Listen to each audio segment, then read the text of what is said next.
A shopper finds a refrigerator with a list price of $755 offered for sale at a 20% discount. To estimate the sale price of the refrigerator, the shopper correctly rounds the list price to the nearest $100 and then applies the discount.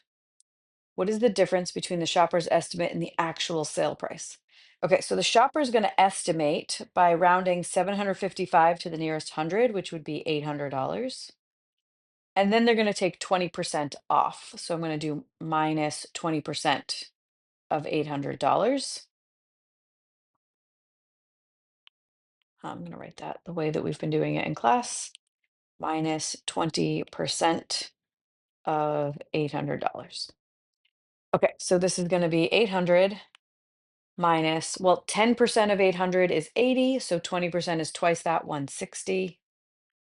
So 800 minus 100 would be 700, minus another 60 would be $640. So this is our estimated sale price. Then I have to repeat this calculation with the exact $755. So I'm going to do 755 minus 20% of 755. So this is 755 minus, okay, 10% of 755 is 75.5. And then I'm going to double it. So double the 75, you get 150. Double a half, you get 1. So this is 151. Oops. Okay, so then we can subtract, and I get $604.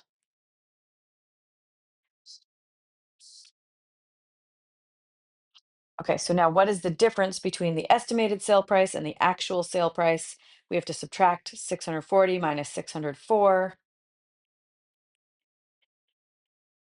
and we get $36. Option C.